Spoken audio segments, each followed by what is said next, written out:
Hello everybody and welcome to VEGTV. I'm your friendly geek, Jack. In today's video we're just going to call this Introduction Part 1. This may be an open-ended video. There may not be a conclusion to this. I really don't know. Today's video we're going to take a peek at this Tektronix 2440. It is a 300 megahertz scope. Here recently I was out of town and I went to a local flea market where they had this at their site there, and for $25 I took it home. I figured I couldn't go too wrong. I figure if I did nothing else but gut it and parted it out, I'll be a millionaire off of eBay for sure. That button right there alone is worth $50,000 at least. That's eBay money. That's what I'm thinking. So I was rather excited when I loaded up in the car, took it back to my hotel room, Holiday Inn, and of course I couldn't maintain my excitement, and I wanted to see if the dumb thing worked. Plugged it in, fired it up. I was sitting there all jazzed, enjoying it, and then I pushed one of these magic buttons over here somewhere. I don't remember which one, but I think it's the one that's labeled "Let the Magic Smoke Out." Because as soon as I pushed that, that's exactly what happened. Off to the side here, I got some white smoke. However, the scope still maintained power. And I went ahead and turned it off and left it off ever since. Haven't had time to dork with it until now, and that's exactly what we're going to do. As much as I would like to fire it back up, we're going to open it up and see if I could quickly identify any parts that may have smoked on it. And this is the touchy part. This is the reason why I say this may be open-ended. The repair on this may or may not be above my pay grade. Also, ample research on YouTube and on the evil Google. I find that the scope is good when it's working, but that's the thing. Keeping it up and running can be problematic, and parts for it can be rather challenging. So that's why we just might leave it there and gut it out or whatever. We'll see. It would be really nice to have this scope up and running and working. I would dig that. This is a 300 megahertz scope. I don't know if I said that or not, but that's exactly what it is. 2-channel, and then we have 2 triggers right here on the front. So you can have, from what I understand, all 4 active on screen at the same time. Scope dates from about 1989, and you can find all the service manual and brochures and all that good stuff online. I've downloaded a encyclopedia for mine. This one, like a lot of them from this time frame, does have a Dallas chip in it, and that's where the battery lives. I'm not a big fan of that. I have another tech that has that, and I don't like that because it's basically, for those that are unfamiliar, it's an IC chip with a built-in button cell battery, and when that button cell battery goes, you have to change out that IC chip, which is what, 16 pin or something like that. And if you don't have the skills to pay the bills and pull that thing out, then that could be a little challenging. And some of them is designed where, you know, if you don't know what you're doing, it's your best bet to leave it alone, because also that inside that chip resides the programming, the tables for the scope, which if you don't burn back into its replacement could render this inoperable. So it's really not service friendly.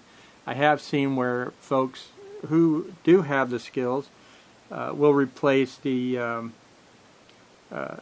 Dallas chip with a socketed solution. That way it makes it easier on down, and then they capture the programming and make a backup of it and good to go. I don't have those kind of skills, so that's above me.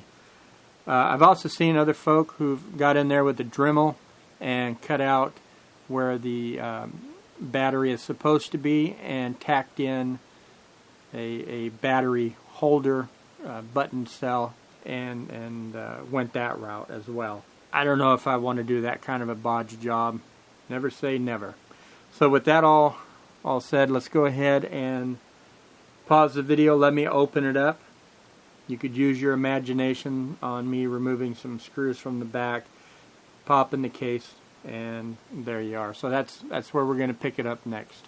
Have the case finally tore off, and boy, I gotta tell you, that was an awfully challenging case to remove, but I did it, and I went through this several times, and I did not see anything that stood out and said, look at me, look at me. It all looked really good, but we know looks can be deceiving. There's also another section up underneath this board here that I cannot access unless I remove this board. And that kind of like a tedious chore to me.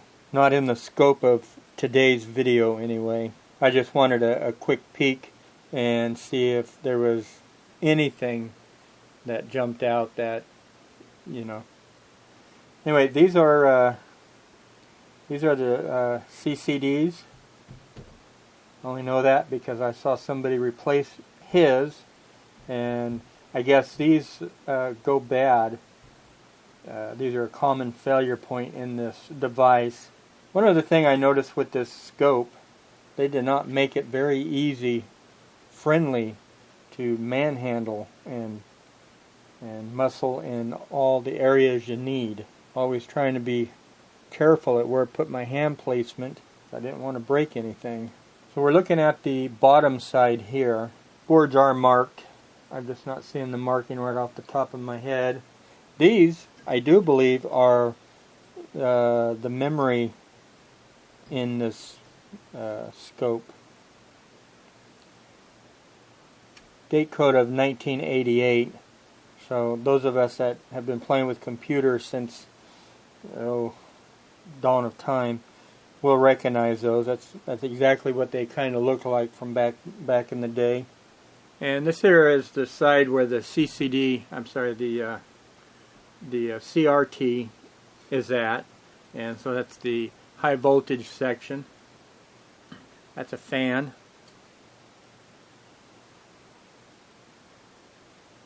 Just in case you didn't know.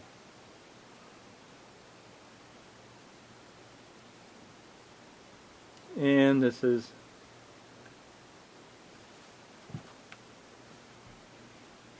the top of the device. This chip is dated 1987. And I may have been wrong about the Dallas chip in this one. I didn't see one, and as I was looking for it off camera, I think it dawned on me that this one actually uses a super capacitor for the memory backup or something like that.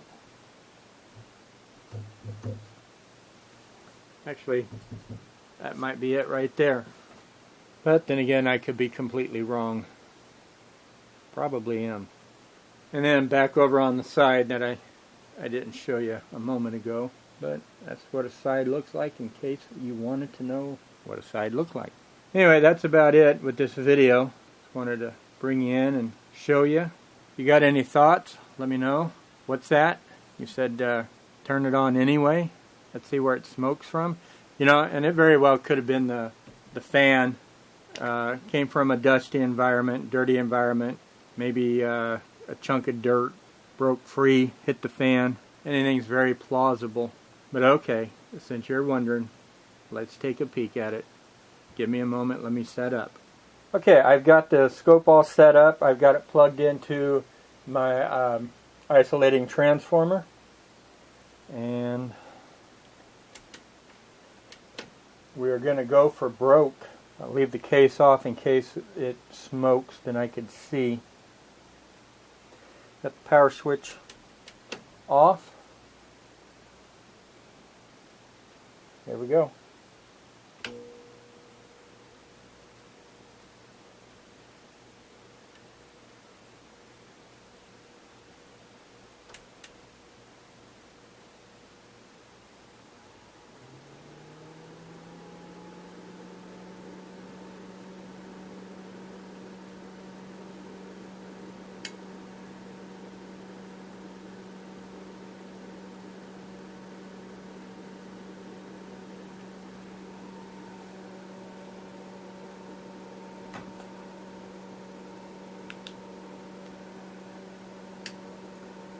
Fan is spinning.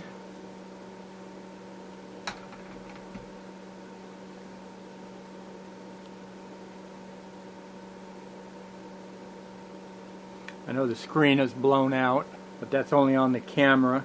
It's not 100% sharp, but I need to adjust it accordingly. I don't see any smoke. Let me zoom into the camera screen. If I remember right, it does fail the test. However, that could be because it hasn't been ran in a while. Still seeing no smoke, nothing bursting into flames. Takes a while to do the self-test. So as you can see, we have the last three here fail. And it's very plausible that, from what I understand, off of the little research I've done, I could try this several more times. Maybe it will resolve itself. Things need to be re-energized. I don't know.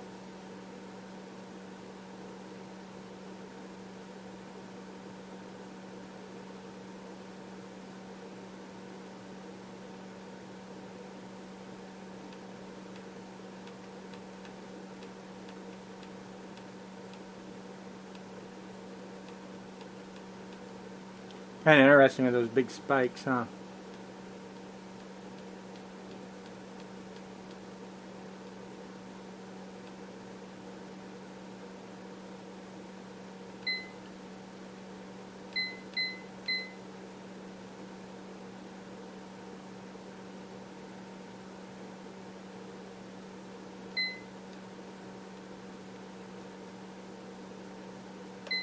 Not sure what I did, but I did something.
See, I think from what I've seen from others, that this noise that we're seeing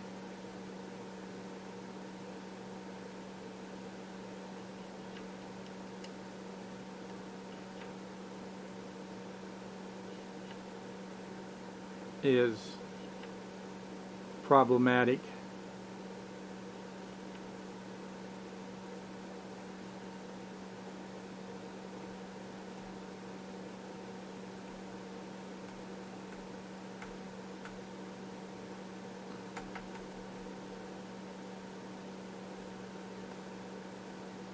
Let me feed a signal into it.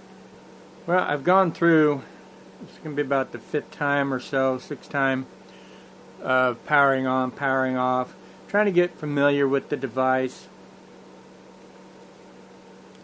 One time I actually had the PA where it came up and said it passed. This has got a really bright display. I've had to turn it down a whole bunch so it wouldn't blow out in the camera. Sitting here trying to get used to the functionality of it. I do have a 60 hertz at 1 volt peak to peak shoved into this thing, and I am unable to get a signal on there. I can go through the menu, everything works, I just cannot get a signal. Trigger, try to go to auto trigger or auto calibrate itself, and it just goes forever and a day. Get frustrated, you have to power it off. Takes forever. It's kind of cool though. I wished it would work. I need to turn this up a little so I could see it. There we go. Not too blown out on the screen for you. So I was able to figure out how to turn off the channels where I got individual channels, and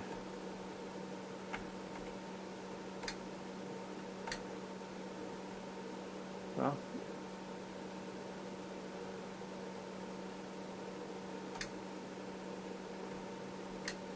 first time I've seen that. I'm getting something there.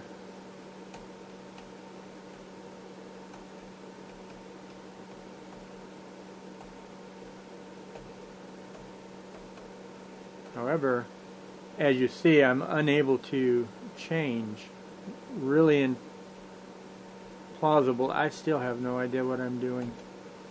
As you see, built-in 50-ohm terminator coupling. I've been looking for this. Of course, the button right there, it says variable, I think is,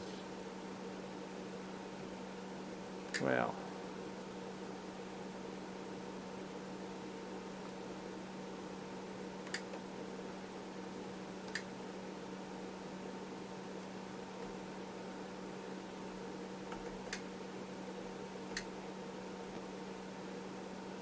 still unable to get it to show a pattern. Well, that's pretty much it in a nutshell. I've just spent the last couple hours playing with the oscope. It does work. I can get a signal input, but I cannot get a full screen sine wave. So definitely have some issues, but it works. That's the important thing. I'll keep my eye out for those CCD chips, and if I could find some cheap, then I'll invest into it, I reckon. No big hurry at the moment. I do have 3 other scopes. Let me rephrase that. I've got 3 other broken scopes. I'm doing just fine. I'm just fine. All in some kind of disarray. My big scope I went to turn on for a earlier project and found out that it is not working. So I'm thinking in that the SMD caps, which it is very notorious for, has probably let loose. Dig into that. That's going to be a beastly project. I may farm that out, especially since the old eyeball, I was going to say, may or may not be up to the task. So we'll see. Anyway, I'm going to finish this project out. It went in a little bit longer than I anticipated. I'm sure I'll trim some of the fat out in post. One thing I was able to do real quick, I was able to get the display to sharpen up by the sharpen feature here as well as back here. So it made it very pleasurable to watch. Plus, no telling how long the thing sat before I got it, and the burn-in time for the phosphorus and all that good stuff. So I think it would be a fantastic scope once I get it fixed, and once I get it to, once I learn it. I always thought I wanted a DSO, but wow.